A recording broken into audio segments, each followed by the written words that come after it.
I don't know, man. This could be really, really awesome or really, really terrible. No, TVZ was as long as he doesn't go Broodlord and Fester. If he does, I'm gonna laugh. To like match like the old schoolness of it. Yeah, exactly. I guess that'd be pretty good. All right, well, ooh, XL5 has the fancy game heart here. We'll talk about that in a second.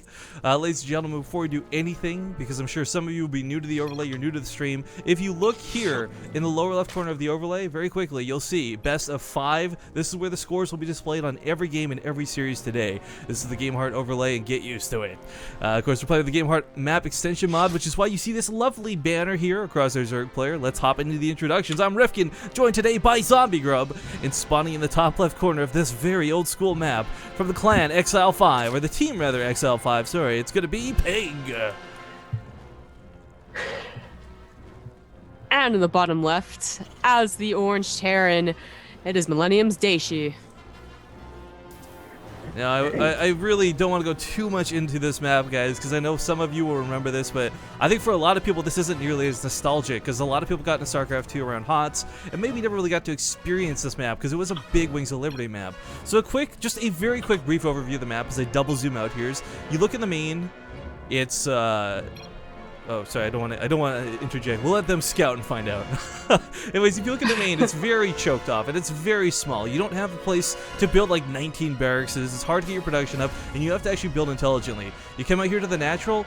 It's kind of safe at the start of the game, but of course there's rocks here that can be torn down and can really affect the change of things. And the third base is, well, for Terran players, really fun to drop because you can go from cliff to cliff, but for Zerg players, a little bit difficult to defend. In the middle of the map, you've got bases sort of here, like throughout the middle parts of the map, but the ones on the horizontal actually have rocks blocking them. So a lot of the times you'd see Terran players sometimes lift a command center and sneak a base in without Zerg players seeing it. Of course, not exactly the most common thing to see, but oh, is Pig really going to be doing a third hatchery very early? I guess so. Well, it works out, doesn't it? Dayshi is going to go for a 14cc, which Pig, I believe, is going to scout. I really got over that, actually. Yeah, he does see it. I did, okay. Yeah, so he scouts it, too. So, like, it was probably his plan, but he's like, now it's a perfect plan. Like, he literally can't do anything. I have to worry about a Reaper. So, it is a little surprising. I mean, like, Entombed Valley was known for being... It wasn't a rush map, obviously. It's, still pretty big, but it's not like it's like smaller than Frost's. It is actually very played out, although not just recently. It's odd to see them open up the show match with very, very greedy builds. Well, the thing too is, I want to point out, like, we had 2 show matches set in stone for this. A quick thing about this, guys, like, while we have Nog sponsoring the show match, some of the money also came from subscribing to the channel here. We promised you guys, if you recall back in January, we'd set up a match of Solar versus Heart with the January subscriber money, and that's exactly 100% what that was. Then we got a little bit extra money to play around with. Nog got involved, and I said, all right. Like, I literally, this is how we picked this match, guys. I went on Twitter, and I said, first players to respond we'll get a $75 show match, and then someone else chipped in another 25, so bumped it to 100. This best of 5's with $100, and it was literally kind of just like first come, first serve. So I don't really, I kind of like, because Pig suggested Dayshi. Like, it's not like I picked Dayshi out that we found Pig afterwards. Pig was the first one to respond, and he said, I'd like to play against Dayshi if that's cool. And Dayshi was like, yeah, I'm in. So it's kind of an interesting matchup just to begin with because of the way it was set up in the first place. That is pretty funny. That's odd. I don't remember seeing that tweet. You said you tweeted it, right? Yeah, I did tweet it. It was from my account, not the Bistro TV account. But another small addendum here too, guys. The reason I bring up that little cool story bro moment is Dayshi's from Europe. Pig is from Australia. There is no good server for these two to fight on, so we both agreed that North America would probably be the closest. But I guarantee you, no one here is playing with no latency. There's going to be a little bit of lag for both players at some point. Yeah, I was just thinking of that. So odd that you brought it up. It is going to be better for Pig, though. Like, you're right. Like, no one's going to be playing without latency, but it is going to be better for Pig. It was kind of nice of Dayshi to go ahead and let him have that.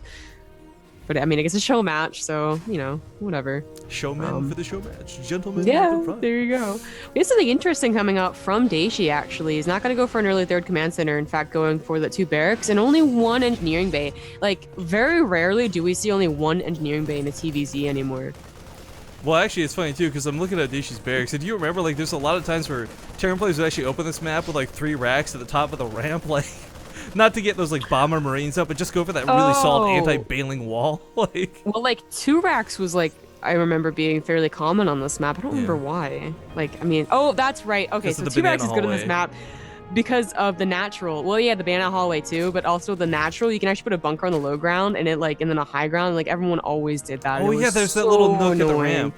You could Right. hide the Exactly. So Marines in here and put the bunker out here. Man, yeah, that was definitely obnoxious to deal with, but all right, well, Hellions gonna poke away at this queen. Unfortunately, can't get a lot done. Now, this map too, it's a bit weird to look at because it's not exactly like this is probably the closest to like a medium map in its truest like definition. Like it's not too big, it's not too small. It's that like Goldilocks map where distance isn't gonna be too big of an issue for either player. But of course, for Dayshi, he needs to make sure creep spread doesn't start because once creep spread starts, it gets out of hand very quickly. yeah, the interesting thing about this map is that even though it was like, the Protoss map, and it actually was like the only Protoss map back then, they really got screwed in that map pool. But is that while you can take a third easily, it has a very, very wide open middle. So it really is like that. Obviously, doesn't contribute to most Protoss fights, but I only bring that up in case Dayshi was even going to go like mech, which is the closest thing to mech, or Protoss rather, but. He didn't, so that's probably not going to play a part. Honestly, more playing a part is the fact that we did get vertical spawns, which means that dropping in between the two bases is going to be really easy for Daishi.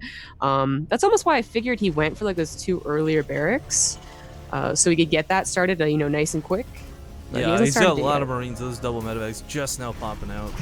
With that stim timing, I mean, this should be a really, this should be well exactly what you described. Double drops coming out vertically.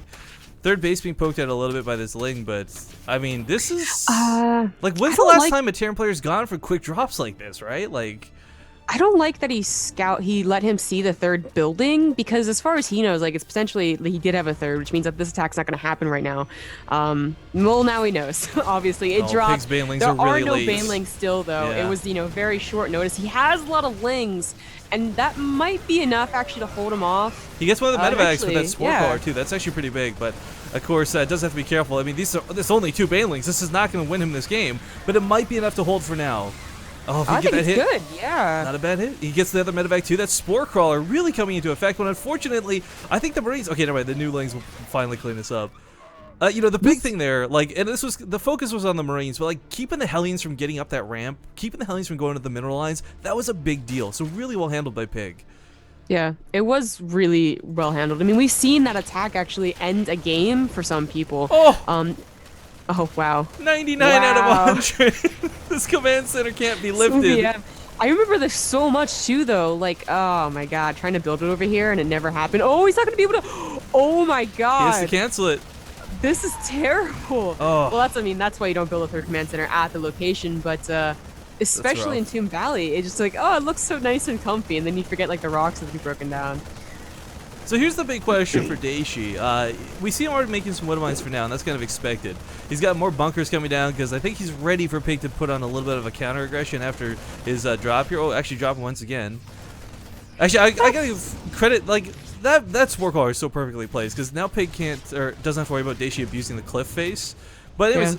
do you think we're gonna see Hellbats involved? Like, it's becoming like a more and more common thing to see Hellbats take the place of Widow Mines.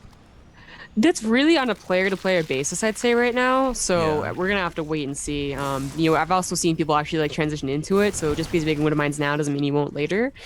I don't know. It is certainly something people have been trying. I did want to talk about the fact that Pig, he had a lot of lings. He had an uncommon amount of lings for someone who didn't know that attack was happening. And part of the reason is because he actually just completely skimped on upgrades, which is something we usually don't see. Usually if you skimp on That's a good upgrades, point. it's to go for a very fast lair. And instead he just, he got his base economy up faster. But that's going to play a huge part because he still hasn't started it. And this is like really worrying. Pig, or Daishi's rather, is going to have 2-2 before Pig even is halfway with his. That doesn't sound right. Nice pickup there out of Dayshi. Will save himself on these banelings. But you're right, like normally at this point, the Zerg player, like the typical story of a TVZ is the Zerg player gets their upgrades up quicker, but the Terran player gets 3-3 first. So it's kind of like, right now you'd expect Pig to be on like 2-2 or something like that, or at least on the way, but not even going to be the case. Banelings are going to roll through and clearing up a good chunk of the Marines. I think they would also be more than enough to finish the medevacs if he can stay away from these Marines, but going in for a fight like that, these are such precious units that Pig can't afford to throw away.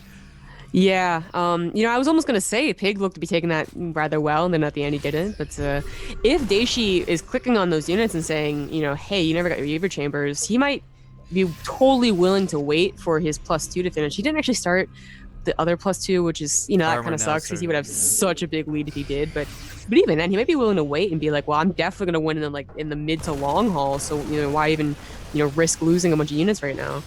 Yeah, I like that he's actually starting to focus on the medevacs here too. Like, this is such a big deal. Like, you can kill Marines all day, it really doesn't matter. They're mineral cost units. But getting those medevacs, I mean, a Terran player's not exactly going to be struggling for gas anytime soon. Oh, that almost went off very poorly for Pig. Did back away at the last second. Is there an Overseer on the way? Okay, there is now.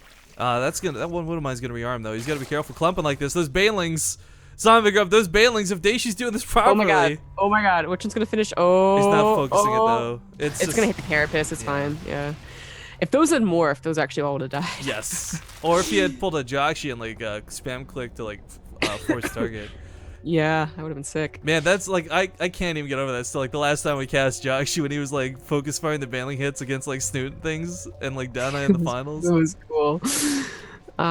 All right, so still no upgrades. Like, I'm constantly checking to make sure I didn't miss it, but Yeah, he's. I feel at this point you neglected them. had to have forgotten about them straight up. Look at Does the he have- gas that he has. Like, he can afford it. I don't think he has Evo chambers.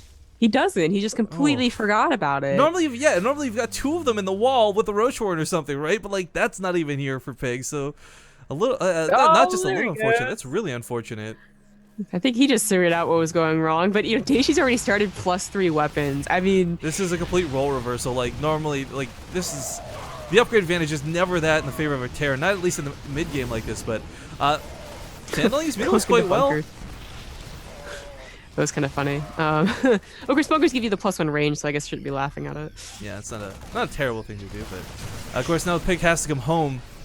Like he's got this giant Mutalisk flock that looks somewhat unstoppable in the natural Dayshi, then that's fine. But Dayshi's already pushing into the 4th here. There's not a lot to stop him. There's some Banelings out on the map, but here they come, perhaps a little bit too far behind. Look at the supply count. I don't know how Dayshi is losing right now. He's got superior upgrades, like in every way. I feel like it's because he thinks that he either thinks that he doesn't, or he's like keeping that in mind. So he's like playing a normal game where really he doesn't have to attack. He doesn't have to keep losing all of this stuff. You know, he could have just stayed back and been like, all right, now I'm gonna move out. That's a fantastic point, because a lot of the times as a Terran player, like you have to keep poking. You can't just like let your opponent snowball out of control. But caught in the middle of the map, medevacs need to get on out of there. Of course, let's not forget Dayshi's lost so many medevacs this game. Losing these additional 6 could be devastating. Now, Woodmines are gonna get a couple hits off, but of course not enough to quite kill all the Mutalisks. 4, I believe, is the magic number if you really want to just kill a clump and make someone punch a desk or flip a table. But that's a lot of Banelings right outside this. The supply depots are going to soak up a little bit of these hits, of course, but I mean, a wall off is not going to. Dayshi's going to have to play this absolutely perfectly against this massive amount of just. It's the numbers game for Pig. He's got so many units outside of Dayshi's base. Look at the Banelings. 54. There's a Ghost Academy on the way. Okay, I guess scared of infestors maybe. I don't know, but the Banelings are just rolling on in here. Marines, of course, trying to funnel back through the hallway. They've got to take those hits. Baneling's getting stuck in that bunker. Everything about to get sandwiched in here for Dayshi. Oh, he picks up some of these units, but the Mutalisks are still standing. I hope the production's going to be enough, because this is going to be a really difficult hold. Pig's actually lost most of his Banelings at this point, but the Mutalisk count is still out of hand, up to 23. Focusing these down with level 2 flyer attacks. Marines are going down pretty quick. Yo, was Pig the one TVZ where we also saw him not get upgrades? And we were like, guess he doesn't need upgrades? Apparently not. David Kim, quit focusing on Protoss. Apparently Zerg is the issue. Zerg without upgrades, apparently best ever. Well, you know what? Terran Valley, call it what you like. Pig takes game number 1, guys, in this best of 5. And